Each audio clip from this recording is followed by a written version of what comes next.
Binabatikos ngayon ng mga netizens ang magka-love team na sina Anthony Jennings at Maris Racal dahil sa ginawa nila umano kay Jam Villanueva.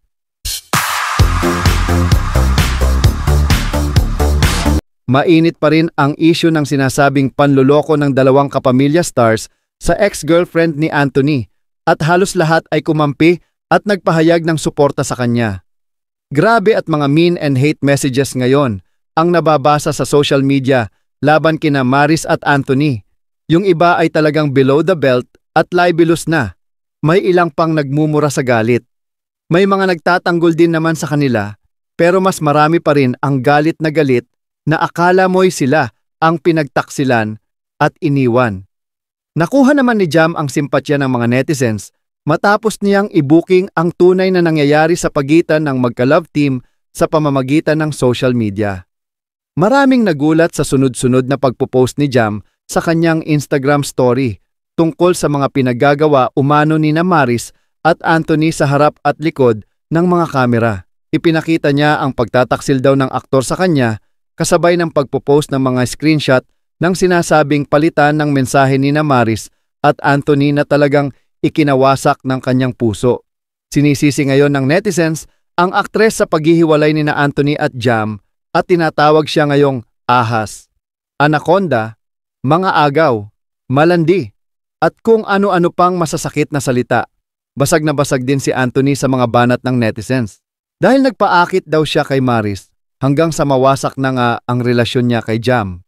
Marami naman ang nakarelate sa mga hugot at pinagdaanan ni Jam sa piling ni Anthony at halos lahat ay nagsabing bilib sila sa kanyang pagpapakatotoo at katapangang ilahad ang katotohanan. Nagpakamartir pa nga si Jam dahil kahit kitang-kita na niya ang red flags kay Anthony, ay pilit pa rin niya itong inintindi at naniwala sa mga paliwanag ng aktor. Ang mas nagpadurog pa ng puso ni Jam ay pilit nilang inaayos ang relasyon nila at ang reassurance na binibigay ni Anthony sa kanya, ngunit patuloy pa rin pala ang ginagawa nila ni Maris kahit nangako na itong ititigil kung ano ang meron sa kanila. Ibinahagi rin ni Jam ang litrato na kuha habang nasa eroplano ang dalawa pa uwi ng Maynila galing Italy na tila naghahalikan. Sa huling bahagi ng IG story ni Jam, nagbigay siya ng mensahe para sa lahat ng kababaihan. To all the women reading this, don't be like me. It took me 3 long months to finally accept that I was just ignoring the reality of the situation. I allowed this to happen because I thought it was the best way to support them both. Most importantly, I trust my partner and her as a woman. Anya pa. Samantala may panawagan naman ang ilang netizens na boykotin na ang mga produktong iniendorso ni Maris Racal dahil sa hindi kagandahang pag-uugaling ipinakita nito. Mayroon ding nagsasabi na baka tanggalan na ng endorsement contract ang actress. Dahil hindi magandang ehemplo para sa mga kabataan at kababaihan na maaring ngang mangyari. Ayan, eto na tayo. Anong masasabi mo tungkol naman sa napakalakas na bombang pinasabog ni Jam Villanueva tungkol kina Anthony Jennings at Maris Racal? Alam mo, Romel, sumakit yung mata ko sa zoom in nung ano. Ay, totoo ka na! Yung screenshot, mga... O mga screenshot, ang liliit pa naman ng mga ano. Nako, sumakit yung mata ko sa kasusum. Grabe. Grabe talaga. Recho, wag mo nang magano. Delatada. Ayan, alam nyo na ngayon. Okay, ayan. Ayan, nako, eto. Meron na agad-agad na nag-ano nung kay Anto.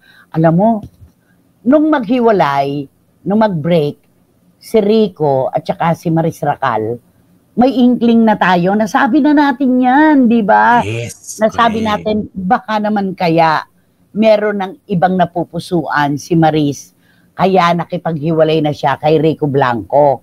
Hindi kaya mas bata kay Rico Blanco ang napusuan niya, yung pinagkakaabalahan ng atensyon niya, kaya ganito. Ayan na, naglabasan na. Ano ang sabi ni Jam? Sige.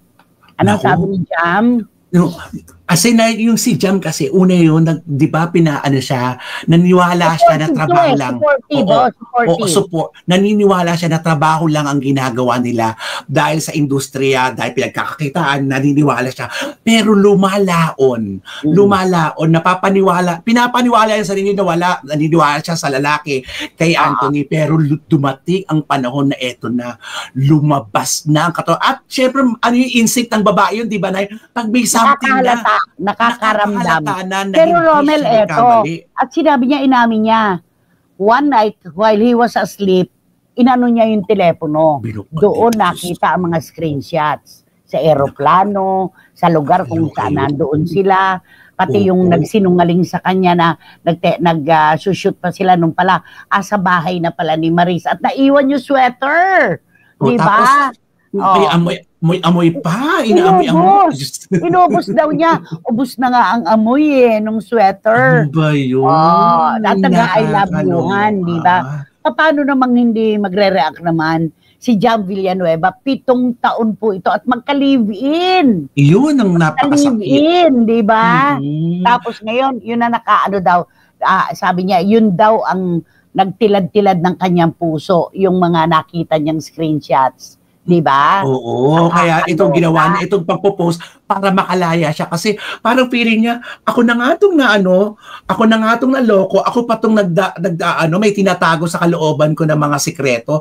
Ay, nako, hindi. Ilalabas tapos ko ito nung una raw, binabash pa siya. Yes. Yung mga, binabash siya ng binabash, pero hinayaan niya. Supportive pa nga siya. Itong Anthony Jennings na to, no? Tapos meron ko na palang karelasyon, bakit may ganyan-ganyan pa? Tapos sasabihin nyo ngayon, for fun lang yung ginawa nyo. Tapos pang-promo lang yung ginawa nyo. Grabe. Sabi ni Juris Doctor, in the PR world, perception often outweighs reality. Dahil nga, image is everything. Sayang sina Maris at Anthony. Lalo na ang wholesome at patwitams na image ni Maris. Dahil ang kontrobersyan yan ay parang anino na lagi nakabuntot sa kanila kahit pagdaan pa ang maraming taon. Sabi nga, there are 3 sides to every story. Your side, my side, and the screenshots. Yun na! Ang ganda nun! Ang ganda nun! Your side, my side, and the screenshots, di ba? Grabe yung screenshot. Sorry, sino ba si Anthony Jennings? Naku, hindi rin kilala ni Rain Cortez. Ayan, Rain, ala kang alam kasi, kundi magpayaman. At tapos ang dami pa lang ginawang commercial, lalong naging close, sabi ni Boycie. Totoo yan, sinabi na namin ni Romel yan, habang nagsasama sila sa mga proyekto, lalo talagang lalalim yan. Ayan na. Grabe siguro magaling mambola si Jennings at Sariwa, sabi ni Boycie. Ayan, eto sabi ni Dan Clavesillas, basta doon po ako nawindang sa You're So Hot at I'll touch myself na lang. Oo, it's good doon. At matindi na po yung Let's Smoke and Tutut. Totoo to, Dan Clavesillas, sumakit ang mata ko dyan, kaso zoom ko. Napuyat ako dyan, Nay. Patulog na ako, Diyos mio, saka lumabas siyang masakit sa mata na magbasa. Saludo ako kay Rico kasi kahit alam niya nangyari, hindi siya nagsalita. Di ba, Nay? Alam mo, Gayson, palagay ko nga kung ang babae may pakiramdam, ang lalaki meron ding inkling yung mga yan. Ay, diba? Hindi lang showy ang mga lalaki pero iba rin makaramdam yan kasi madalang makaramdam pero totoo. Alam mo yun, di ba yung nanay? Ganun yun. Meron na rin yan. Oo. Noon pa naman halata nang may relasyon sina Maris at Anthony, ayaw lang po nila umamin. Sabi ni Lulu Maling, naku, talo na naman si Iram Lia kasi team replay na naman siya, hindi siya makapag-react, di ba? Naku, ayaw ni wating-wating ang mga ganito. Talaga rin naman, hindi niya type ng mga girlets na ganite. Di ba? Naku, parang ano ba yan? Nakakaloka. Sayang yung yung love team na kinikiligan at nakakakilig panoorin ngayon dahil sa mga screenshot. Parang paano po pa kikiligin kung gano'n pala sila mag-usap at may mga ginagawa. Alam mo yun? Pareho po tayo na silip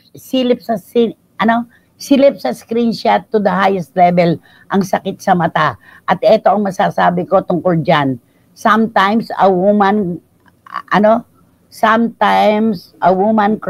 A woman is full. Sometimes a woman who's crying is full of lies. And a man's smile hides the pain. Time is the ultimate truth teller. Totoo naman yan. Ito na to. Di ba? Yan, mga ganyan-ganyan. Nakakaloka ha. Marisra ka ha. Nakakaloka. Pa-crime galore ka pa nun ha. Di ba? At ito naman, mahalos matanggal ang ulo sa balikat sa kailing. Wala raw sila relasyon, walang relasyon. Ayan, pinuno nyo ang salop, umawas. Umawas si Jam Villanueva, di ba? Yes. Ayun,